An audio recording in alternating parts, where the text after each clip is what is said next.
Bien, pues tenemos la oportunidad de conversar con un escritor que antes de que saque la segunda parte, pues vamos a hablar de la primera. Aunque ya en este canal hay ya un vídeo sobre el libro, es mejor tener la oportunidad de conversarlo con el autor. El libro es este, aunque esta señora de aquí aparece también por ahí detrás. La Sí, tenemos comunidad el de cuadro las original. naciones, el oráculo de Sene. Bueno, pero mejor que el autor se presente, eso primero. Buenas tardes, Juan Carlos. Bueno, un placer estar aquí contigo y con con toda tu audiencia. Este escritor gallego está viajando mucho. La segunda parte está hecha, a la par que la primera, fue una criterio de editorial hace 2 tomos. Bueno, he hablado ya con la misma artista que ha hecho ese cuadro para hacer la segunda portada y trato de hacer algunas presentaciones por ahí dentro del tiempo que yo pueda, que no tengo mucho. Por lo tanto, esto es una oportunidad muy buena, ¿no? Fantástica. Sí, tenemos eso, la comunidad de las naciones, el oráculo del Sene, que precisamente daba esa pista de que, bueno, era el nombre de la saga, o por así decirlo, y el subtítulo era el de la primera parte. Exactamente. La segunda parte, bueno, me vas a permitir que tenga que guardar un poco así Sí. de discreción por respeto a la editorial, lógicamente, ¿no? Por mi parte está todo aclarado, todo decidido, lo consultaré con ellos y espero que salga en breve. Estamos organizando, en plural, perdón, alguna presentación vía Madrid, espero que vía Nueva York también, en breve. Y espero también en Cataluña. Hay ciertas conversaciones, ciertas muy buenas intenciones de personas que les gusta. Bueno, me haría mucha ilusión también en Euskadi, pero bueno, cuando se concreten estas, iré Sí. subiendo hacia el norte, que siempre es como regresar a casa. Lo digo como norteño y me encantaría también poder estar por ahí. Así que Nueva York, un poco como aquel poeta granadino que le decía a su madre que hacía sus cositas ahí con los Sí, negros en Harlem. sí, también Castelao, tiene dibujos el gran Castelao, el padre Mm, junto con Alexandre Bóveda de la Patria Gallega, ¿no? Tiene dibujos de Nueva York, de gente de color, negros, etcétera, de la migración, cuando fue que se tuvo que marchar para allá por causa de la guerra, sí. Y bueno, yo tengo tengo un abuelo materno que también para ganarse la vida en aquella época llegó a hacer una misión comercial a Nueva York, precisamente. O sea que ir hasta allí siempre será para mí muy grato y recorrer ciertos lugares que tengo muchas ganas de conocer, ¿no? sí, pero lo más anterior es precisamente la batalla del Medulio, que Sí, cronológicamente es la parte más anterior de lo que pone el libro. porque verás, la batalla del Medullo para Galicia es como es la batalla que llevamos todos en el corazón, ¿no? Cuando Galicia sucumbió al expolio del Imperio Romano. Y entonces en esta novela, con la licencia que permite, tiene su justificación porque es cuando Galicia pierde su identidad, entre comillas, ¿no? Su identidad. Y todo lo que sucede en aquella mítica batalla, que es un capítulo preliminar a la novela, es épico, ¿no? Una batalla épica que puedes ver en series televisivas muy conocidas, ¿no? Donde un pueblo que lucha por su libertad con un rey mítico se enfrenta al expolio de su territorio. Hay una serie de tradiciones ahí que se convierte en un mala temporal que acompaña a Galicia hasta el 2080, que es donde se desarrolla la novela, y ahí en vez de haber un imperio, hay dos candidatos a nuevos imperios. Por eso esa unión de lo que sucedió en aquel año 26 a.C., cuando se traslada al 2080 en un contexto geopolítico complejo, ¿no? Complejo. Sí, y que no sabemos si las propias circunstancias han convertido en un mundo aparte ya en 2022 es un futuro imperfecto porque estamos viviendo circunstancias que evidentemente Terribles. cuando escribiste el libro son difíciles de prever, cosa que a cualquier Bueno, escritor le sucede. Como decía el maestro Yoda, el futuro siempre moviéndose está, ¿no? Así como un lenguaje parecido a este. Hay varias cosas que me han, en este tiempo, desde que la publiqué hasta aquí, hay 2 o 3 sucesos que me gustan mucho, ¿no? Que he publicado en el Facebook de la novela. El primero, como tú bien sabes, una de las tramas principales es el cambio climático y la necesidad de explotar helio 3 en la Luna para las centrales de fusión. Pues bien, en estos momentos ya se ha conseguido tecnológicamente mantener el plasma solar entre imanes muy potentes, ¿no? Y que imitan la gravedad de las estrellas, y ya se ha conseguido que el plasma solar dentro de esa ingravidez en la Tierra, ¿no? Que podría dar energía, madre mía querida, ¿no? Pero se fusiona con un componente que no está en la Luna, que es el helio 4 en sí, ¿no? Entonces, otro suceso bonito que le dan gracia a la novela es que he subido algún artículo de cómo el mundo, la humanidad pierde un poco la razón en favor de la locura, ¿no? Que viene muy a cuento con esto que pasa en Ucrania, ¿no? Todo lo que allí hay, ¿no? Con todas las interpretaciones que hay abiertas que se le puedan dar. Y la última, que me ha hecho mucha gracia, tú sabes que en mi novela los móviles no existen. Sí. Hay una evolución hacia a un sistema de software inteligente que se llama amulets, ¿no? Bueno, pues bien, resulta que hace poco una persona me mandó una noticia diciéndome que, que se ha conseguido lo que sale en la novela, que puedas sustituir el móvil y tener el software de comunicación, un tatuaje, un piercing, etcétera, ¿no? Y cosas del directo, me vas a permitir que me parece que por una razón me estoy quedando sin batería, y solo es un segundo que sucede aquí. Sí, Es una molestia. digamos que mientras Perdóname, mientras es un poco rocambolesco, pero es que ando. enseño en grande aquí la novela.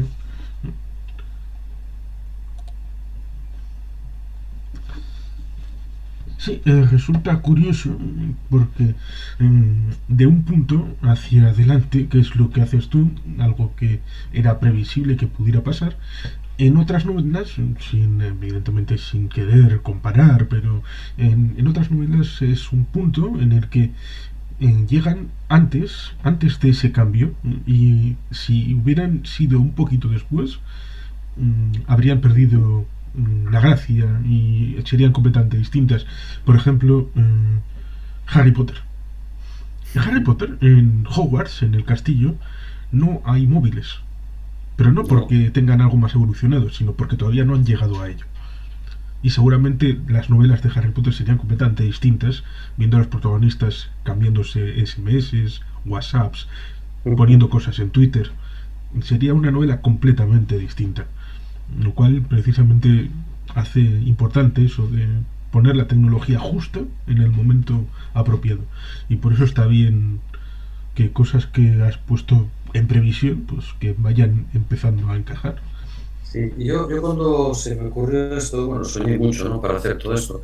Yo me imaginaba con 17 años aquí en la ciudad de Vigo, donde estoy, con mis amigos, y que con 17 años viajase el tiempo a los tiempos de ahora, al día de hoy, ¿no? Por ejemplo. Y me paseaba por Vigo por las mismas calles que paseaba cuando tenía mi Panda, ¿no? Y entonces, claro, dije, ¿qué ha cambiado aquí? Miramos para los lados, ¿qué es lo que ha cambiado aquí, no? Y descubrimos el famoso espejito negro, ¿no? Que todo el mundo anda ahí tocando, ¿qué es esto? Y soñaba que seguíamos a alguien y de repente miramos una cosa color espectacular, ¿no? De Dios, ¿qué es esto? Luego hice el ejercicio más allá, decir, bueno, hoy, con mis años, me voy hasta el 2080 y paseo por mi ciudad exactamente igual que en ese sueño pasado, ¿no? De encontrar, de ver qué cambios habría, ¿no? Y sí que detecté, con la imaginación que yo pude tener y luego documentado un poquito más, ¿no? que Internet pegaría un salto absolutamente descomunal, ¿no? Que la gente estaría hiperconectada pero muy individualizada al mismo tiempo, y que efectivamente viviríamos todos acompañados de ese genio de la lámpara que llevamos piercing, que podemos llevar en unos crótalos, que podemos llevar en un tatuaje, como ya anuncia Microsoft, etcétera, ¿no?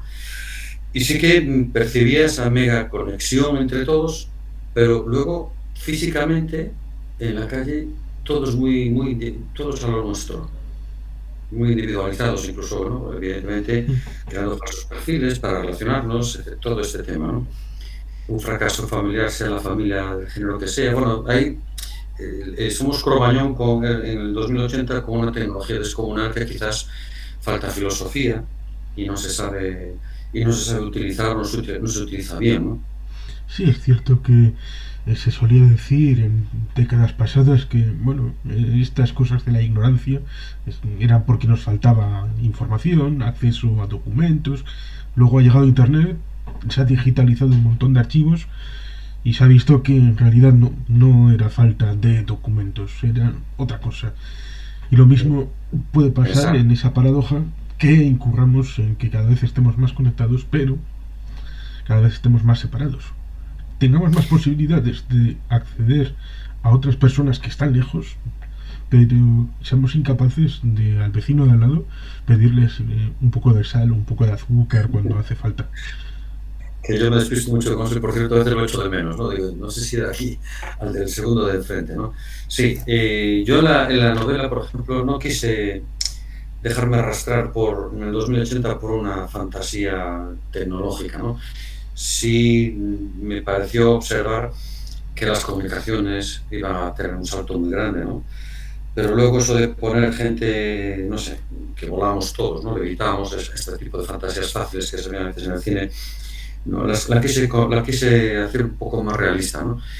Pero sí que, hablando de conflictos geopolíticos, sí que miraba una Europa deseando ser ella misma, ¿no? Curiosamente, entre dos bloques, el Estados Unidos y luego, bueno, Rusia con China y en este caso la India también, ¿no?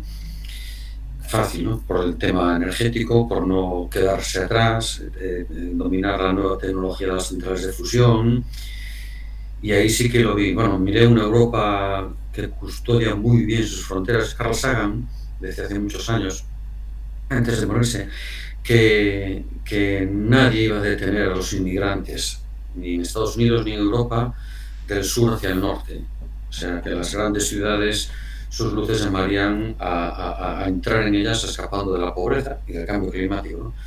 Y viendo como poco a poco, tiene razón Carl Sagan, que cada vez son más los que cruzan el estrecho o el Mediterráneo o intentan entrar en Estados Unidos, en la novela sí miraba yo drones militares patrullando las costas, ¿no? Y diciendo aquí no entra nadie más, ¿no? Disparando a matar. Eso sí lo miraba, y de ahí el discurso político que este romance dramático te va llevando, ¿no? Esta pareja que en principio tiene ideologías distintas que se unen, Brescio y Elena, cómo te llevan por un mundo siguiendo el ciclo de la anaciclosis de Polibio, un mundo que está acabando con la democracia, que rugen ya dos tiranías ahí, el supremacismo, es una crítica al supremacismo, y todo envuelto en ese mundo tecnológico, robotizado, de un software muy, por ejemplo, me llamaba mucho la atención que la Guardia Civil tenía unos drones sin guardias civiles dentro absolutamente espectaculares, ¿no? O sea, que muy visuales, ¿no? Que en algún caso rescataban a la ministra de Asuntos Exteriores española, ¿no?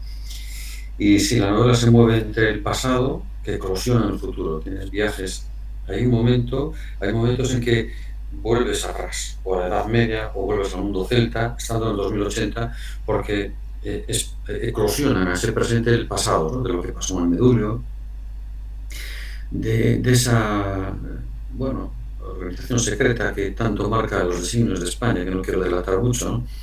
Para que cualquier lector pueda disfrutarlo, ¿no? Descubrirlo. Y sí que en el fondo, como tú decías en la entrevista, en tu crítica anterior, es un ensayo realmente novelado, ¿no? Es una novela que alguno me ha dicho que es un testamento político mío. Pues no lo sé, nunca lo había pensado, la verdad. 36 personajes y 6 años de trabajo. Pero bueno, ahí quedó y ahora espero que podáis ver la segunda parte pronto y quizás un salto a lo mejor, a ver qué pasa al mundo del cine, ¿no? Hay quien está interesado en ella y está preguntando por ella. Sí, esas cosas nunca se saben. Puede ser, ¿por qué no? Pero es eso, metes a Keltoy, bueno, un grupo de sabios ahí en el Reino Unido o desunido, o en el Reino hundido de Atlantis, digamos que les pones a estudiar el celtismo y descubren lo celta lo teníamos muy apartado, no lo habíamos estudiado bien, hay que profundizar y se meten sus buenas horas, hacen sus informes y bueno, hemos recuperado la esencia y vamos a lanzar hacia el futuro la recuperación del pasado. Y ahí son el primer partido de Europa. Parece que Que eso, son que eso le cuatro. decía el presidente del Reino Unido hoy día, A Boris. Sí, tienes razón. ¿Sabes qué pasa? Que yo lo oigo mucho en la calle, ¿no? Cuando tengo alguna conversación como personas contigo, ¿no? Que la democracia está muy bien, pero tiene que ser ilustrada y tiene que tener valores, ¿no? Y saberse defender. Y yo sí creo que hay una pérdida de valores actualmente, ¿no? Vivimos una sociedad, estemos de acuerdo o no, acomodada, ¿no? Y yo sí creo que faltan valores. Y lo que sucede en esa ficción del 2080 es que los pensadores del Reino Unido consideran que hacen falta un nuevo posicionamiento político, una nueva filosofía que dé lugar como reflexión a una nueva organización política para el mundo, Europa. Y de ahí hay un suceso muy bonito que me encantó, que es que liberales y conservadores, los más eruditos, deciden realizar encuentros, congresos, etcétera, y buscan en la historia, y buscan en sus ancestros y descubren el mundo celta, y a través de ahí, bueno, pues adaptan aquella forma de vivir respetuosa con el medio ambiente, por supuesto, de la mujer en igualdad que el hombre, ¿no? Obviamente, y nace la famosa organización política Keltoy, que desde el Reino Unido se plantea transversalmente, se va implantando en toda Europa. Y es un partido ya supranacional, ¿no? Está la mujer que dirige Keltoy, es escocesa, es una mujer muy pragmática, muy inteligente y hace una fontanería política espectacular. Es la que decide quién es el presidente dentro de su partido de Europa, qué partidos entran ahí y lucha en defensa a ultranza por la democracia, gobierna Europa, de hecho en colaboración con los restos de partidos socialistas y socialdemócratas, verdes, frente a, como sabes muy bien, frente a dos candidatos a nuevas tiranías, dos modelos de supremacismo muy antagónicos. Digamos, por un lado, los ultracatólicos y los nacional europeos, ¿no? de faction, y por otro lado, su gemelo en el mundo islámico, Eurabia. Y entonces intentan ahí consolidar una Europa que no entre en conflicto, porque hace falta dinero, muchos euros, para aportar al capital común de Estados Unidos e Israel y traer de la Luna, crear la Luna una ciudad minera y traer el isótopo 3 para las centrales de fusión. Y en eso anda ahí ese celtismo emergente que sería la esperanza de la humanidad, ¿no? Sí, es interesante porque eso evidentemente entronca con la Celta Galicia, pero al inglés de pura cepa igual, esto de hacerle al irlandés que tenía razón, pues igual es una pizca de azúcar de más. Eso está bien, hombre. Y cuanta más discrepancia haya en el sentido de generar un debate, más voy a aprender yo también, ¿no? Cuando alguien Sí, pero quiera es eso, afrontar. al inglés que ha tenido como el hermano pobre ahí al irlandés, bueno, decirle, Sí, hermano, usted tiene razón. Pues hombre, les va a costar más que hacer fish and chips. tú sabes que los gallegos tenemos mucha relación, aunque suene fatal decirlo, genética con todo el Reino Unido, ¿no? Tenemos ahí, creo que en Santiago de Compostela, sí, se hizo un estudio genético por dónde estaban los gallegos diseminados por el mundo, ¿no? Y tenemos una genética muy parecida con todo el mundo de las islas, ¿no? Del Reino Unido, ¿no? Y esto, bueno, está muy simpático porque viene cuando Breogán, que tenía, creo que era un sobrino o un hijo, que se llamaba Milé. Primero fue el mayor, luego fue Milé a las famosas invasiones milesianas, ¿no? del Reino Unido. y que se quedaron por allá. De hecho, la famosa, me ayudarás un poco, la famosa piedra del Reino Unido. Stonehenge. Exactamente, sí, estaba yo buscando. Los disléxicos lo que tenemos es muy buena mente fotográfica, pero luego por los nombres somos una catástrofe, ¿no? Está Pues haciendo las piedras. Está haciendo las piedras. ya, se comenta que salió de Galicia con Milé, ¿no? Para allá, ¿no? Con el descendiente de Breogán, el mítico Breogán, ¿no? Que creó realmente el primer faro allá en A Coruña, ¿no? En la antigua... bueno, ahora no va a salir tampoco. Y bueno, tenemos muchos vínculos con ellos, con lo cual supongo que el mundo anglosajón, cuando consiga que la novela salga en inglés, también les va a gustar un poco este toque, ¿no? Y Pues es bueno, posible. no digo nada ya en Estados Unidos, cuando vean que el embajador de Estados Unidos en Europa, pues tiene un papelón, ¿no? También muy importante, Edward Miller, ¿no? Sí, Sí, ¿no? seguro que se animan a hacer la película. Después de... Bueno, esto es muy divertido para mí, ¿eh? Yo me lo estoy pasando muy bien. Es una satisfacción escribir un libro para tus hijos y que de repente ves, gracias a algunos comentarios que me ha hecho gente ilustrada de ahí de Euskadi también, que es una maravilla y que dije, bueno, pues a lo mejor hasta puede ser en alguna editorial. Y he tenido mucha suerte. En estos momentos hay un videoclip en internet que ya van prácticamente 60.000 personas, ¿no?, alcanzadas. Está subiendo poquito a poco ese enganche, ¿no?, hacia la novela. Y sí, que me apuran para que se saque la segunda parte, ¿no? Que yo, bueno, me da mucha ilusión, pero también hay que hacerla bien. Las dos partes necesitan una revisión, ¿no? No hacerla tan express como dice. Y nada, pequeños detalles, ¿no? Y Sí, sí, te escucho, ¿verdad? una cosa curiosa es ese elemento de que Priso, Ortena, es candidato, pero terminamos la novela y todavía no ha habido elecciones. Eso no es la segunda parte. Pero es eso, actúa en algunos momentos parece como que es el presidente de Galicia, pero Se lo tiene creído. todavía no hemos llegado. Sí, Luis Portela es un líder de masas, el típico líder, ¿no?, que arrastra multitudes y además tiene la singularidad de que tiene un canal de televisión que presenta la historia de Galicia, que se desconoce tanto, ¿no? Sabes que los gallegos, hubo un momento de nuestra historia que fuimos algo parecido a Invernalia respecto a toda la península hacia el sur, ¿no? Estaba el mundo musulmán y éramos el reino cristiano del noroeste exactamente, ¿no? Y entonces por eso, al explicar la historia de Galicia muy bien ilustrada en documentales cinematográficos al pueblo de Galicia, resulta que no solamente triunfa en Galicia, sino que se extiende por toda Europa el desconocimiento de una historia tan bonita, ¿no?, como otras muchas de otros pueblos, ¿no? Y por eso se convierte en un líder indómito que arrasa en la Plaza del Obradoiro grandes multitudes, pero el hombre se enamora de una persona de la que no estaba previsto que se enamorase, ¿no? Y viceversa. Entonces el amor ahí lo puede todo y esta pareja te va a llevar por una serie de escenarios de toda Europa y de reuniones muy Sí. complicadas, ¿no? Y esta señora como la madrina. Sí, señor. Esta señora entró en mi vida sin permiso.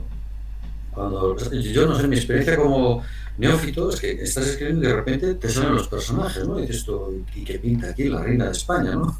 En el 2080.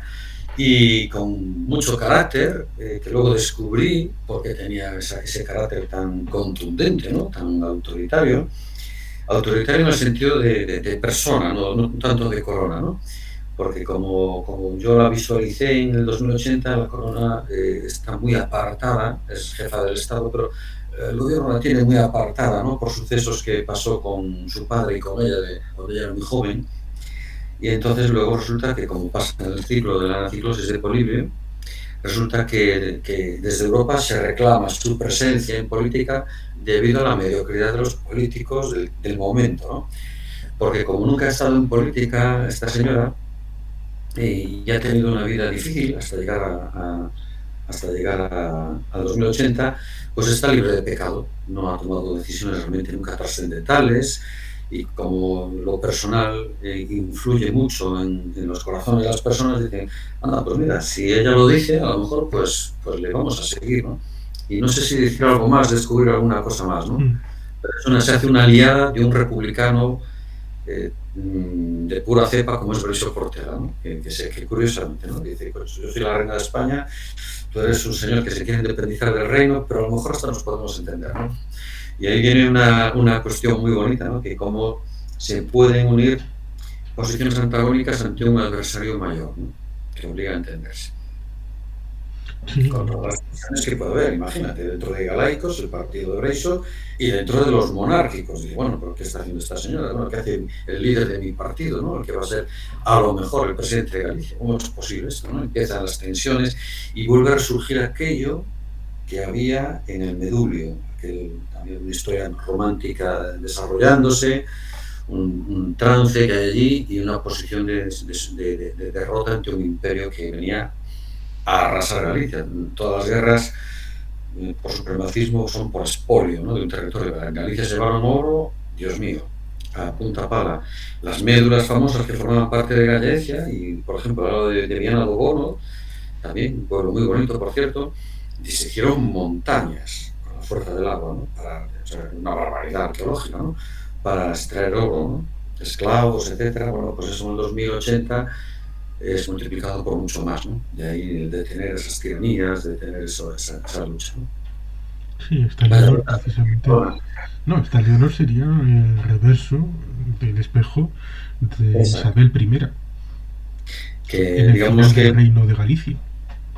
exactamente, bien puntualizado, digamos que, porque está escrita desde esa óptica, lógicamente, ¿no? Digamos que la historia está ahí para enseñar, ¿no? Para aprender. Cada pueblo tiene una historia muy parecida también, que tuvo Galicia de dominios, de aspiraciones de imperio. Galicia también fue durante una época un imperio, ¿no? La Casa Alba de Sevilla, famosa, la duquesa Alba, es de origen gallego, todo eso. O sea, de cuando vamos a conquistar territorios y vamos a hacer que todo el mundo sea como nosotros, vaya por Dios. Mm. Pues todos los pueblos del mundo quizás han pasado por algo parecido y también han sido sometidos, ¿no? Sí, y olvidos interesados en el que varias de esas taifas en realidad eran pagatarias para su bienestar y para su seguridad a reinos cristianos que hacían la guerra porque yo quiero tener esa taifa para que me pague a mí. No, no, yo. Y entonces se pegaban entre ellos a ver a quién le tenía que pagar. Y algunas de Sí, las conquistas por ejemplo la de Sevilla, son precisamente porque yo no, yo voy y lo libero y además me paga a mí. Bueno, pues estas efectivamente. cosas curiosas. Por amor al arte no iban a ir, Mm. lo tenían clarísimo, ¿no?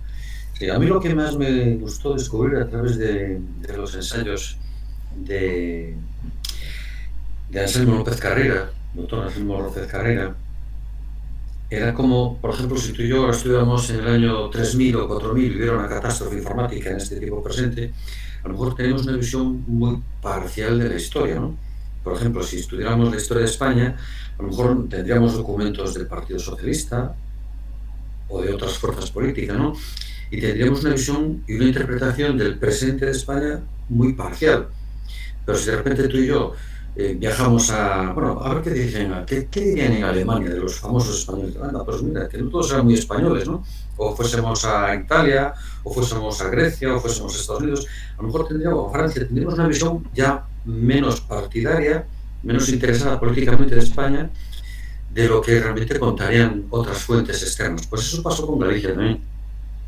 Hay una serie de escritos que son guerras entre obispos, vamos a decir, de la propia Iglesia, que manipulan políticamente su presente, pues para tener favores de Roma o intereses, ¿no? Yo, aquellos míos, lo que sea, ¿no? Pero cuando tú luego sales de ahí e interpretas fuentes francesas, o de hoy día, inglesas, o del Vaticano, que Galicia también tenía embajada del Vaticano, pues descubres una realidad de Galicia muy distinta a la que otros poderes paralelos al rey narraban, ¿no? Y ahí es cuando dices tú, uy, por ejemplo, los nobles gallegos se casaban por intereses es normal, ¿no? Con las hijas de sus homónimos árabes, para crear alianzas, etcétera, ¿no? Y hay alguna leyenda por ahí, si no recuerdo yo mal, la documentación que leí, que Pelayo parece que tuvo algún problema de faldas, ¿no? y que realmente la batalla a lo mejor de Covadonga fue una batalla para ajustar ese tipo de desaires, quién sabe, ¿no? Pero sí que es muy curioso bucear en la historia, gracias a gente que tiene una trazabilidad incuestionable, como es Anselmo López Carrera, ¿no? Que me ha hecho disfrutar mucho y sobre todo por conocer mi país, ¿no? Galicia, y las etapas que ha podido vivir, etcétera, ¿no? Y eso debería estar en los institutos, debería darse en clases de historia, ¿no? Que nosotros conociésemos quiénes somos. Porque ¿sabes qué pasa, Juan Carlos? En Santa Tecla, en el sur de Galicia, la desembocadura del Miño, que es el Medullo, ¿no? El Medullo que yo represento, o sea, Dios donde está ese monte, ¿no? Hay una ciudad celta enorme, una de las ciudades más grandes posiblemente de celtas, es el Santa Trega, sí, de 6.000 personas, un sitio, de verdad que no lo digo porque yo ya me hice allí, precioso, muy céltico todavía. Cuando los profesores de los institutos que están por allí, historiadores, en el Instituto de la Sangriña, un hombre que se debe a las barbaridades que hizo la guerra civil allí, cuentan a los alumnos lo que hay arriba, en Santa Tecla, en sus orígenes, pues se dan casos, me tienen contado mi familia, de que lo suben luego su familia a sus padres, ¿no? Y les cuentan cosas que han aprendido en el instituto, es decir, es como el descubrirse uno mismo, ¿no? O sea, de ver aquellas piedras allí redondas de tantos años, no sé cuánto, y de repente que alguien te hable de quiénes eran, tu propio hijo, pues es una sorpresa muy grande y crea esa conciencia, crea ese conocimiento de uno mismo que es contagioso, ¿no? Y que hace despertar las conciencias de las personas. Esto también se refleja en la novela, ¿no? Y sí, por cierto, así presento la novela en breve allí. Me están ayudando un poco a algunas personas a poder presentarla y va a ser muy emocionante para mí, muy emotivo, porque bueno, yo nací allí, en Camposancos, mirando Portugal, tengo ascendencia portuguesa también, y mi padre era de La Guardia, del otro lado, o sea que nací, mi ascendencia está a ambos orillas, o beiras, como decimos aquí, de Santa Tecla, y me presentaré la novela, me va a hacer mucha ilusión, va a ser muy especial. Sí, hay quien acuñó el término Portugalicia. Sí. Yo nací mirando Portugal, en la desembocadura mismo del Miño, hace ya un montón de años. Sí, y es muy bonito poder tener la ocasión de presentarlo allí. Bueno, y me decía, por favor, decía, oye, antes de ir a Nueva York vendrás por aquí, ¿no? Por supuesto, encantado, ¿no? Sí, será muy emocionante ver allí a la familia, amigos y gente que ya hace de mi juventud que no veo, Dios mío, será maravilloso. Sí, lo cual me lleva a que, bueno, en cierta medida tratas de hacer un realismo en diversas épocas, pero también metes zombies. Bueno, ¿sabes qué sucede? Cuando leí sucesos trágicos, ¿no? Alguna carta que me emocionó mucho, ¿no? De Alexandre Bóveda, ¿no? Y vi las consecuencias de una represión brutal. Es que en Galicia, por ejemplo, en el 36 no hubo una guerra, no había estallido social en Galicia. No se quemaban iglesias. Aquí había una calma social, ¿no? Galicia había conseguido su estatuto con el 99% de apoyo de la población, un estatuto que la quisiéramos hoy, por cierto, ¿no? Y cuando viene esa barbaridad de la que guarda relación con esto que tú dices, del 36, cuando digo yo la novela, cuando los monstruos llenaron de sangre el paraíso, ¿no? Resulta que lo primero que hicieron aquí el bando franquista, los traidores al gobierno, fue fusilar a los 4 gobernadores civiles, después casi a 6 de los 7 alcaldes de Galicia, y luego empezaron a ir por las mentes que pensaban, desde sindicalistas hasta los arquitectos del galeguismo. Y bueno, no voy a entrar en detalles, ¿no? Pero las salvajadas contra un pueblo pacífico como la Grecia, las salvajadas que hicieron, yo me acuerdo mucho de que los judíos, como tú bien sabes, hay placas en Europa, en Alemania, donde dice aquí vive una familia judía, ¿no? Pues Galicia está pendiente aún, tiene una deuda pendiente con aquellos mártires de que se pongan en las playas tan bonitas donde hicieron salvajadas, o en los montes, ¿no? Entonces, ¿qué sucedió a partir de aquel terror? Que la gente se autodenunciaba por miedo, o te aislaban a las familias de los perseguidos, y se hizo gris, fría y gris, ¿no? Los actos de que se dan en mi novela, ese esperpento que se da en el casco viejo de Ferrol, esos ataques que suceden ahí en una sociedad gris, que si destacas eres diferente, por lo que sea, ¿no? Porque tienes valores que desapareces, no quiero decir todo lo que sucede para que la gente lo pueda descubrir, pues es un reflejo de lo que somos capaces los seres humanos ante la presión del terror y de la opresión, ¿no? Como te alineas siguiendo un poco los dictámenes del que tiene la pistola y la metralleta, ¿no? Y ya no digo el vergonzoso papel de la Iglesia, ¿no? Que tendría que pedir disculpas. Porque aquí hubo curas que pegaron tiros contra otros que eran también cristianos y católicos, ¿no? Y entonces a mí esa etapa, ya como decía antes, donde yo soy en La Guardia, se creó el primer campo de concentración y se le llamó Asangriña, la Sangría. Hoy hay 2 institutos en esa zona y ahí empezaron a fusilar muchos asturianos, ¿no? Primos hermanos nuestros, y bueno, se hicieron barbaridades por allí, ¿no? Y no vale la excusa. No, es que los otros también hacían. En Galicia no existió nada. Eso hubo un pueblo dócil que fue absolutamente maltratado y exterminado. De hecho, hay un estudio de la Universidad de Santiago de Compostela que hizo un estudio muy riguroso de los desaparecidos, que califica lo que pasó en Galicia como exterminio sistemático. O sea, aquí se mató y se persiguió a miles y miles de personas simplemente por pensar, nada más que eso, ¿no? Y por ser pacíficos y reclamar la identidad de Galicia en el marco legal que había en aquel momento, con un estatuto fantástico que España está en deuda con nosotros, nos debe ese estatuto, ¿no? Pero bueno, esa miseria que se vivió en el 36, como se pudo ver después en la Segunda Guerra Mundial, el miedo, ¿no? Y el delatar, el contribuir a todo eso, ¿no? Pues es lo que representa un poco lo que sucede es la expresión última del autoodio, ¿no? Lo que sucede en Ferrol, en el casco bello de Ferrol, que tanto me gusta, a pesar del abandono que tiene. Sí, entonces eso se sorprende porque en una óptica se puede interpretar como que es un suceso de insurrección zombie tipo Guerra Mundial Z y dices, pero aquí nadie se fija que vamos a tener una guerra mundial de zombies y esto va a ser como un brote de lo que hemos tenido ahora, pero con zombies y que vaya creciendo, pero bueno. Ese mal, esa enfermedad, esa patología que se da allí, que tiene... Me decía una primera persona que revisó la novela, me decía, cuando nos metieron todos en casa, en marzo, de hace 2 años, me decía, Dios mío, es la segunda vez que oigo hablar de una alarma sanitaria, de una alerta sanitaria, perdón. Porque lo que sucede en Ferrol, que está acordonado, como sabes muy bien, sale de ahí, ¿no? Empieza a haber personas que fuera de Ferrol empiezan a tener los mismos síntomas de odio a tu prójimo, ¿no? Y actúan con esa sintomatología, ¿no? Y sí, me acuerdo que me reía un poco porque yo no esperaba ni de broma semejante follón con el COVID, ¿no?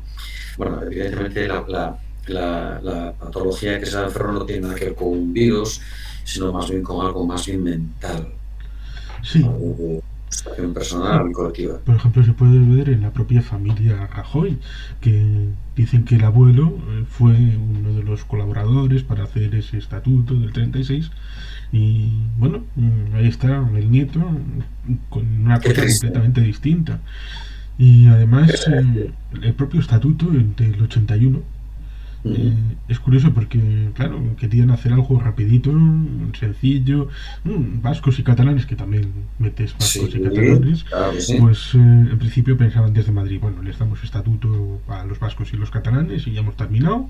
Bueno, a otra cosa, mariposa, no dijeron los gallegos, no, aquí estamos los gallegos, que necesitamos también un poquito de esto. Y les dijeron, bueno, vale, un estatutito, pero os hacemos un parlamentito aquí, pero después de que votéis la ley en el Parlamento de Galicia, nos la traéis al Parlamento español y la ratificamos. Y la corregimos. Y, hombre, pues entonces, ¿para qué sirve el Parlamento gallego? Claro. Sí, eso yo creo que son inseguridades, porque yo viajo mucho por ahí, ¿no? Cuando hablas con con la gente, ¿no? De a pie, que lucha todos los días por llegar a fin de mes, por ganar, por sacar a sus hijos adelante. Yo recibo un montón de cariño por ahí como gallego, o sea, y la persona que trabajo dice, los gallegos, ¿no? O sea, con cariño. Y yo creo que hay cierta, no quiero utilizar el término casta ni cosas de estas, ¿no?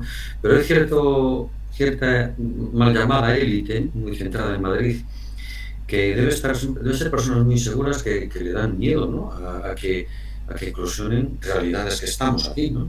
Por ejemplo, no quiero lo de Tasungueiras, ¿por qué no podían cantar en gallego representando a España?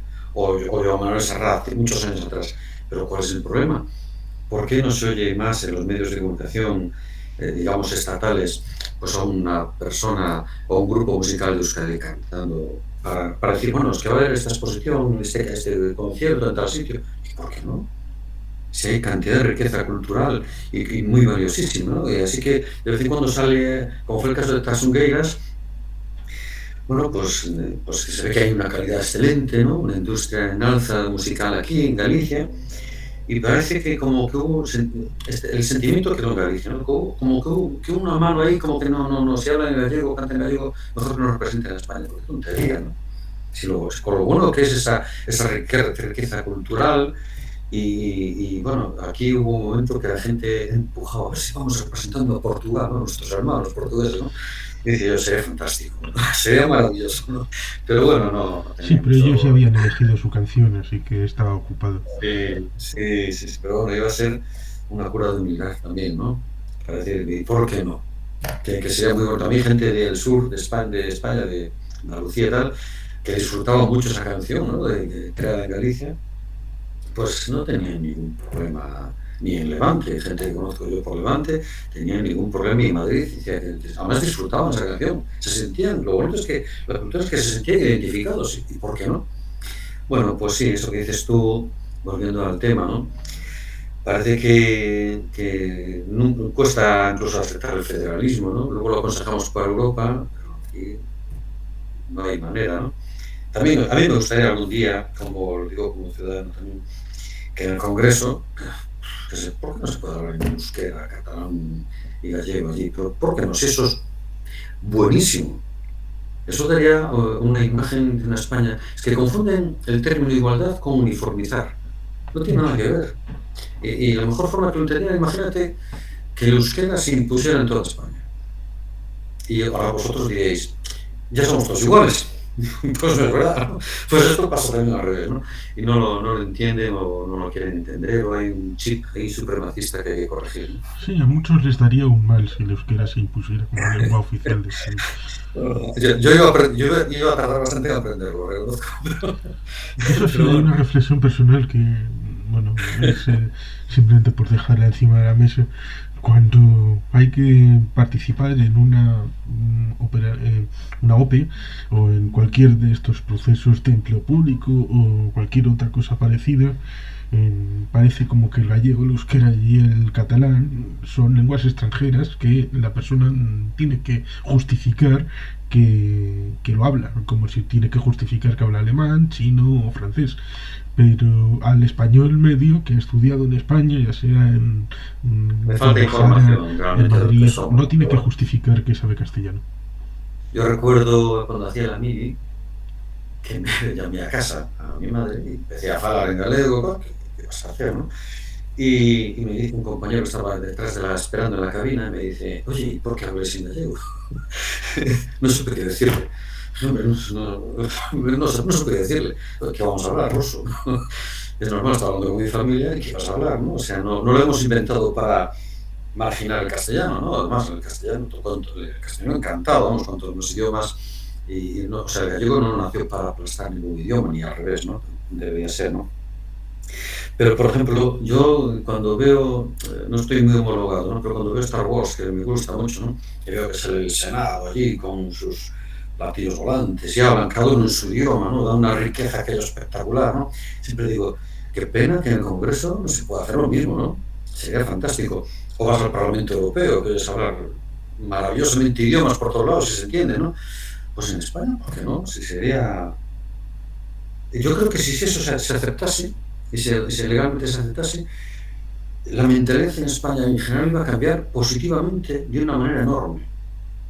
Y nos íbamos a ayudar a entendernos a todos de una manera más natural, ¿no? Pero la novela sí, y la novela hay una frase magnífica de Leonor de Borbón en las últimas páginas que va en relación con todo esto. Yo que soy republicano, dicho sea de paso, cuando veo que esta señora dice esto, digo yo, anda, qué interesante. No te voy a desvelar lo que es, ¿no? Pero va en relación con nuestros idiomas y va en relación, y lo habla con otra mujer. En la novela hay 5 mujeres que son las que van a decidir, digamos, el futuro hasta Europa, desde España hasta Galicia, tal, todo esto, ¿no? Hasta Europa, ¿no? Y yo ni me había dado cuenta hasta que la entrevista que me hizo Lourdes Girón, que le mando un saludo desde aquí, que me hizo en el Diario 16, pues me descubrió ella una entrevista que me hizo durísima de 2 horas, que ya no sabía lo que respondía. Y me dijo, ¿sabes que tú no tienes 5 mujeres y que guardas relación con tu infancia, con tus tías, tu madre? Y bueno, de hecho, Galicia se dice que no es una patria, se dice que es una matria, ¿no? Aquí la mujer tiene otras condicionantes distintas a España. La mujer aquí manda. Y bueno, evidentemente faltan muchas cosas por mejorar, pero sí. Sí, tengo un amigo que es Neco Aval, de Corella, de Navarra, y dice también eso, bueno, tiene una hipótesis ahí sobre la matria y todo esto, y digamos que yo le puse un poco de sal ahí en la herida, diciéndole, bueno, si Euskadi es la matria, entonces podemos concordar que la casa del padre es Sabine Echeo y la casa del padre es el PNV. Y dijo, mierda. Ahí le ganaste, ¿no? Parece que sí. Pero sí, hay presencia de vascos y catalanes, hay referencias. ¿Un comentario sobre ello? Perdón, no un comentario sobre ello, la presencia de vascos y catalanes aquí. Sí. Sí, evidentemente, ahí menciono, lo visualicé en esa España convulsa, ¿no? Bueno, Cataluña ya no forma parte de España, ¿no? En el 2036 consiguen su soberanía. La novela, cuando arranca en el 2080, Euskadi ya hizo un plebiscito, lo ganó la parte soberanista y está a la espera de ratificar. Dicho sea de paso, la Constitución del momento permite esto, ¿no? Por fin permiten consultar cosas que son realmente importantes, ¿no? Para las vidas de los ciudadanos. Y Galicia entra en esa parte, ¿no? Y sí, a mí lo que más porque yo conozco ahí conozco la sede del PNV, conozco un poco más, y sí reconozco que, no sé si le pasa a los más escritores, pero a mí hay partes que al escribir me ponía un nudo en la garganta, ¿no? Y un suceso tremendo que pasa ahí en Euskadi, que crea un revolcón en toda España, ¿no? Es un aviso de lo que viene, ¿no? Y luego en Cataluña están muy preocupados el presidente catalán porque ve que hay 2 candidatos a tiranías en España y los 2 van a uniformizarlo otra vez. Unos son los ultracatólicos y otros los islamistas, que quieren, digamos, un califato único en España. Y claro, no mola, ¿no? Uniformizar otra vez. Y entonces ahí la Comunidad de las Naciones va precisamente por eso, ¿no? Cuando se decide, Brecho en su programa electoral, es verdad, lleva la alternativa de la Comunidad de las Naciones, ¿no? Que buscar un pacto aquí entre naciones en el sur de Europa, que se contempla incluso a Portugal más adelante, ¿no? Pero la cuestión es que no se contempla España, ¿no? Y ahí empiezan todas esas negociaciones de la enviada de la reina con Breixo, etcétera. En Pontevedra hay una reunión convocada por la corona, precisamente, ¿no? Entre catalanes, vascos y gallegos, con la enviada de la corona para intentar atender a las demandas de Estados Unidos, Europa e Israel, ¿no? Aquí hay que entenderse, hay que ser civilizados y hay que sumar esfuerzos lo que realmente nos preocupa, ¿no? Que es el cambio climático y crear esa ciudad lunar minera antes de que lo hagan los rusos, los chinos y los indios, no es que se hagan dueños y líderes del modelo energético del mundo y quedemos dependiendo de ellos, ¿no? Y para eso hay que entenderse en España. Qué bueno es entenderse, además. Sí, precisamente en estos tiempos esa idea de estamos en esta dirección y no me vayas a hacer un problema ahora que estamos en competencia con aquellos y me estás aquí poniendo una piedra en el zapato enorme. Pero la realidad a veces contradice lo que uno puede escribir, porque tenemos precisamente a Vladimir Vladimirovich Putin, que dice, Ujú. bueno, voy a ampliar con Ucrania porque así voy a ser más grande, voy a ser más fantástico, voy a ser más estupendo, pero cerró la bolsa de Moscú y en algún momento la bolsa de Moscú va a volver a abrir y Ujú. va a ser peor que el crack del 29 porque evidentemente Moscú no tiene un JP Morgan, no tiene este tipo de familias que compraron activos y mal que bien pues durante una semanita pues mantuvieron el tipo hasta que pum, se cayó todo. Ahora veremos seguramente, es una profecía que hago, que seguramente lo veremos dentro de poco, los chinos los chinos van a comprar todas las empresas de Rusia. Es decir, lo que podían haber hecho de Por manera cuando yo sí. de una conquista o de algo más bruto, se lo han servido los rusos en bandeja de plata. De Sí. decirles, ahora somos vuestros mayordomos. Rusia va a ser el bastoncillo en el que se va a asentar el imperio de China. Y dices, hombre, gracias, gracias ¿Sabes, Putin. sabes qué pasa en ese conflicto? Que yo no lo esperaba, ando muy ocupado intentando sobrevivir con la empresa en la que estoy, buscando bueno, mi actividad, ¿no? Por no desviarme. Pero yo hay dos cosas ahí, por decir algo distinto, ¿no? Yo echo de menos que la gente no se acuerde de Gandhi, de verdad. Yo creo que frente a las armas tiene más poder la desobediencia civil. Yo he visto imágenes durísimas, de, como todos, de ciudadanos de Ucrania caminando hacia los soldados rusos, que pegan unos estampidos al aire tremendos, ¿no? Con las armas. ¿Pero qué van a hacer? Matarlos. Son señoras, señores. O sea, ¿de qué te sirve un tanque si enfrente no tienes un tanque? Y tienes un pueblo que te está diciendo, vete para tu casa. Y hablemos, ¿no? He hecho en falta eso, he hecho en falta a Gandhi y a Martin Luther King, ¿no? Y creo que si el pueblo ruso viese que el pueblo de Ucrania reacciona de esta manera, sería menos doloroso y creo que el pueblo ruso también haría lo mismo, ¿no? Y hasta se hermanarían posiblemente, ¿no? Y luego otra observación simplista, ¿no? Quizás, pero me molesta que dos viejos hagan la guerra. O sea, porque los que mueren son los jóvenes. O sea, yo sé que detrás de Putin y yo sé que detrás de John Biden, que son las caras de los dos países, hay otros poderes, otros lobbies, etcétera, ¿no? Pero no hay derecho a que críos estén muriendo de un lado y de otro lado. eh, y seguro que había alternativa. Pues, por ejemplo, a lo mejor que la OTAN no se hubiese movido. Lo que pasa es que sospecho que la OTAN debe ser un gran mercado de armas y cuanta más gente entre ahí, más se verán obligados a comprar, supongo, ¿no? Y se acercó peligrosamente a Rusia y se asustó y habrá algo más que a mí se me escapa, ¿no? Yo supongo que algo más hay. Porque me extraña que estas guerras sean por defender una patria, ¿no? Me extraña mucho. Solo conozco una guerra que no es por expolio, ¿no? Que es la de Israel, que es o te armas o desapareces, ¿no? Hasta que si algún día se entiendan palestinos e israelíes, ¿no? Pero esta guerra de Rusia, algo, no he hecho análisis, pero algo hay por ahí detrás que no me encaja a mí. No. Prefería que gobernasen presidentes más jóvenes, sinceramente, y preferiría que hubiese más presencia de Gandhi y Martin Luther King, que estas personas son las que dicen que el ser humano es grandioso, ¿no? O sea, parece mentira que algún día lo hubiesen caminado por la tierra, incluso. Mm. Yo creo que precisamente el caso de Israel es el caso de Ucrania, donde no sé, lo que no sé es qué es lo que quiere Rusia, pero cambiando Rusia por Putin, porque claro, no hay que confundirlos. Rusia no es una Exacto. democracia, es una autocracia con un Por líder eso. dictatorial y no sé qué es lo que busca. Eso no lo sé. Por eso es interesante el optimismo que pone esto. Tenemos un problema.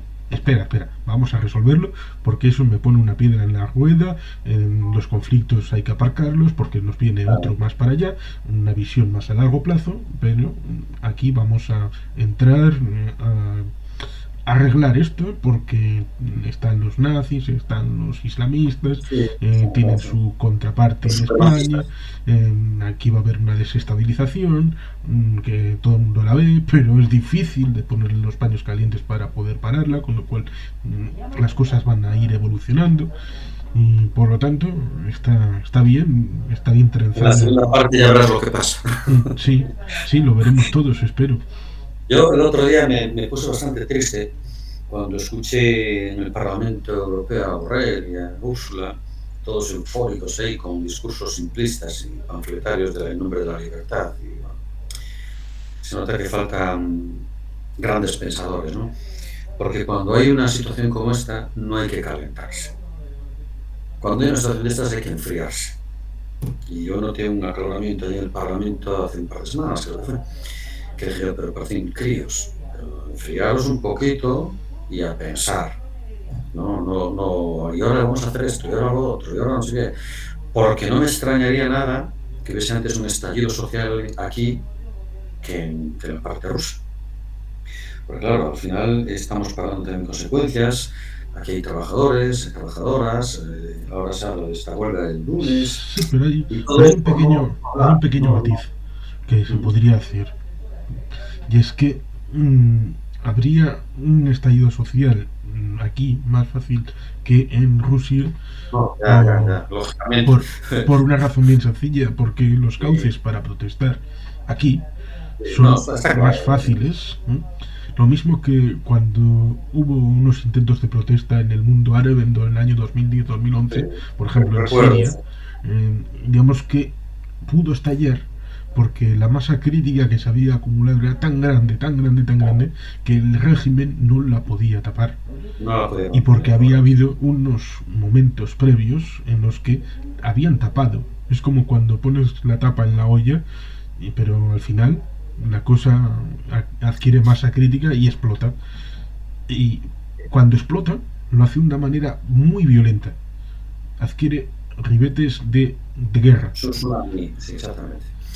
Yo es que, bueno, no, ya te vuelvo a decir que no estoy muy homologado. En la novela se ve que hay una observación del presidente Bernard. Bueno, no es así exactamente. Bueno, hay una observación en la que se ve que en España la clase política es muy mediocre. Incluso intelectualmente no hay un referente para esa transición que hay que hacer en España, ¿no? Yo esto actualmente lo veo en Europa. Eh, Recuerdo el primer alcalde socialista de Vigo, Manuel Soto Ferreiro. Yo estaba de estudiante revolucionario allí, con otros muchos reunidos con él, reclamando ahí una serie de mejoras y tal. Y entró un concejal, no sé qué le susurró al oído, y le dijo en voz alta, mira, como los técnicos tengan que tomar una decisión, no la toman nunca, tómala tú, y le decía, ¿no? Y yo creo que el Parlamento Europeo, los gobiernos europeos son bastante tecnócratas, ¿no? Insisto, podemos ser Cromañón con una tecnología muy buena, ¿no? Y no solo por la tecnología mecánica, física, etcétera, sino hasta especialistas mal llamados en filosofía, por mi parte. Pero bueno, yo veo que se han tomado medidas en caliente en esta guerra y yo creo que en estas situaciones hay que templar, conocer muy bien a tu adversario y yo creo que intelectualmente, aunque no me gusta nada lo que ha hecho Putin, nada, lo condeno, creo que Putin es bastante más inteligente que el grupo que gobierna Europa. Y creo que no se le cogió desprovisto de nada, ¿eh? Es una impresión personal, particular, y que puede estar tremendamente errada, ¿no? Pero yo creo que nuestros líderes en Europa tendrían que ser personas no menores, sino personas de otra envergadura, ¿no? Acorde a las circunstancias que hay. Por ejemplo, en el 36 aquí había gente con un peso y un bagaje tremendo, ¿no? Y eso todo, nos hemos como mediocrizado, estandarizado, no sé, falta gente, a lo mejor la gente competente no se quiere meter en nada de esto, competente intelectualmente hablo, ¿no? Y creo que sí, y no sé, en Estados Unidos sí está la cosa igual, tendré que analizarlo, pero no me gusta, creo que se están tomando, vamos en rumbo, Me encantaría una Unión Europea federal, o sea, me siento europeísta, ¿no? Pero no estamos siendo inteligentes, no, no. Y ojalá esta guerra, no sabes qué ganas tengo de que pare de una santa vez, que se llegue a un acuerdo y que no se extienda más, no se extienda más, ¿no? Cuando hay muchas armas, alguien puede hacer desobedecer, crear un falso tiro y ya viene el follón montado, ¿no? Hay que desactivar esa guerra como sea, como sea. Mira, Creo que nos merece la oportunidad a todos, ¿no? sí, pero eso, volviendo al libro, como Sí. recomiendas, como paso previo para la segunda parte, evidentemente, cómo resumirías esa recomendación para que la gente se acerque y le dé una oportunidad? Es que, claro, vamos a ver, en mi novela al final la humanidad se enfrenta a un problema mayúsculo, pero mayúsculo, ¿no? Que es el cambio climático. Se encuentra ante una situación muy convulsa en Europa porque existe un choque de civilizaciones. Y las fuerzas democráticas, ante esos dos nuevos candidatos a gobernar, con mano dura, con dictadura, van a chocar entre ellos y las democracias parece que pueden perder la ilustración, pueden perder todo el peso. Entonces, desde esas fuerzas democráticas se decide llegar a acuerdos entre adversarios que nunca llegarían, ¿no?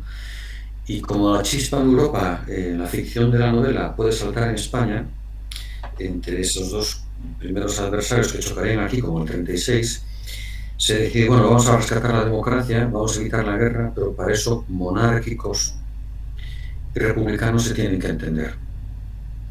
Como la sociedad es muy gris, muy mediocre, y la gente piensa más con el corazón, bueno, las emociones vencen a la razón siempre, ¿no? Piensa más con el corazón que con la razón, entonces rescatan a Leonor por sucesos personales duros que vive el joven. Y se ve de repente ella sin quererlo, se ve al frente de una actuación política mayúscula, de altura de miras, busca aliados, los consigue, se acerca a los senadores y congresistas monárquicos para que la secunden, ¿no? Y todo ello en aras de alcanzar la paz en España, que no se extienda ningún conflicto por Europa y que se pueda extraer de la Luna el famoso helio 3 para las centrales de fusión, abortar inmediatamente cualquier retorno al petróleo y al carbón y bueno, dos bloques en el mundo, Estados Unidos, Europa, Israel y Rusia, China y la India, que ambos tengan esa capacidad de tecnología para no depender nunca de un monopolio, ¿no? De un solo grupo. Y entonces ahí los lectores podrán ver que hay que negociar, asistirán a consejos de ministros con unas tensiones tremendas, a reuniones del comité de elección de galegos con unas tensiones tremendas, verán cómo la fuerza del amor es imparable entre personas que se aman y que tienen a sus espaldas un gran problema, amenazas, etc. Y como maravillosamente la reina de ficción de la novela Leonor, recordando su juventud, protege, ¿no?, esa pareja, ¿no?, como valor máximo. Dice, no, esta pareja hay que protegerla, le pide incluso ayuda a Estados Unidos. Curioso, ¿no? Una cosa Sí. para el mundo, ¿no? Hay que entenderse, siempre sí. Hay que entenderse y tirar para adelante, hay que reconocer las realidades que hay, ¿no? Un gallego no es más que un madrileño, un valenciano, un vasco, un catalán y viceversa, ¿no? Y entonces de esa diversidad, fantástica diversidad, tú imagínate el Amazonas lleno de eucaliptos, lo que nos perderíamos ahí, ¿no?, si todos Pues fueran sería iguales. algo completamente distinto. Claro. Toda la sapiencia que no hay que sacar de ahí se perdería, ¿no? Pues eso es lo bueno que tiene España, la diversidad plurinacional que tenemos, ¿no? O sea, que es positiva, ¿no? Es como si en Europa se obligase a todo el mundo a hablar inglés o alemán y el otro se anulase. Sería terrible, es espantoso, ¿no? Y esto es lo que se pone en valor y la capacidad de negociar y eso que comentabas antes de los zombies es lo que le puede pasar a un pueblo si se autoanula y se autoodia y llega a ese tipo de expresión, ¿no?, que parte, viene desde el 26 a.C., ¿no?, lo que pasa ahí en Galicia, ¿no?, aquí en Galicia. Vaya rollo, ¿eh? No, está bien, es interesante y como corolario pues hay que recordar a la gente que está el libro, que lo pueden buscar a través de internet y que evidentemente no hagan como Homer Simpson, que se espera a ver la película. No, la película puede que llegue, pero primero hay que leer el libro y cuando llegue la segunda parte también continuar con la lectura, porque leer siempre es agradable Claro. porque te hace visitar otros mundos. La gente que no lee vive una vida, pero la gente que lee vive muchas vidas. Si me lo permites, así muy personal, yo este libro lo escribí para mis dos hijos. Era una cuestión mía. Yo solo leía folios a ellos, encuadernados, etcétera. De hecho, quité 3 capítulos, ¿no?